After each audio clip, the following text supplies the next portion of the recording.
হাওড়ার বাগনানের বাইনান এলাকার চাষিরা ঘোর বিপাকে। ক্ষেতের ফসল নষ্ট করে দিচ্ছে শুকরের দল। রাতের অন্ধকারে বিঘের পর বিঘে জমিতে কার্যত উৎপাত চালাচ্ছে বরাহের দল। ক্ষতি হচ্ছে বিপুল। কোথা থেকে আসছে এত শুকর? কিভাবে মিলবে পরিত্রাণ? বুঝে উঠতে পারছেন না কৃষকরা।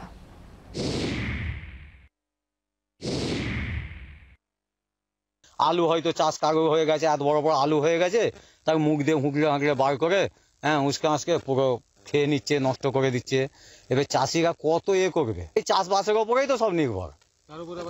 হ্যাঁ, তার উপরে এবার হাজার হাজার টাকার এই ফসল নষ্ট করে দিয়েছে শুয়োরেতে, জঙ্গলি জানোয়ারেতে। এই আলু নষ্ট হচ্ছে, সরষে, ফুল, মানে যা এই জমিতে ফসল ফলানো হচ্ছে, চাষ করা হচ্ছে, সবেতেই নষ্ট করছে। আমরা তার দিয়ে ঘেরছি, জিআই তার দিয়ে, নেট জাল দিয়ে ঘেরছি, তাতেও শুয়োর যে অত্যাচার করছে। আলু গাছ একদমই রাখছে না, ফুল গাছও রাখছে না, বিঘেকে বিঘে আলু গাছ নষ্ট করে দিচ্ছে।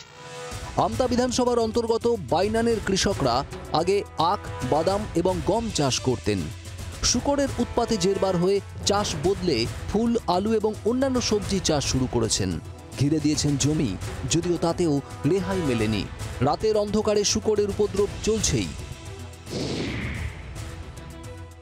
এগুলো কিন্তু একটাও যে অরিজিনালি যে বন্য শুয়োর বা যে ওয়াইল্ড বোর সেগুলো কিন্তু নয়, এগুলো হচ্ছে ফেরাল পিগ বলে। কারণ যে সময় সোয়াইন ফ্লু হয়েছিল, তো সেই সময় বহু শুয়োরকে কিন্তু রাতের অন্ধকারে এইসব নদী তীরবর্তী এলাকায় ছেড়ে দেওয়া হয়, এবং বিভিন্ন সময় আমরা দেখেছি যে শুয়োরের পাল নিয়ে এক আধজন যখন ঘুরতে আসতো, মানে শুয়োর ঘোরাতে, তখন এক আধটা শুয়োর ওই পাল থেকে জঙ্গলের দিকে সরে যেত, এবং তারাই বংশবৃদ্ধি করে বর্তমানে তাদের একটা সংখ্যা প্রচুর পরিমাণ বেড়ে গেছে, এবং তারা রীতিমতো বন্য শুয়োরের মতো আচরণ করে তারা এই চাষিদের যে জমি সেখানে রাতের অন্ধকারে কিন্তু প্রচুর ক্ষতি করছে।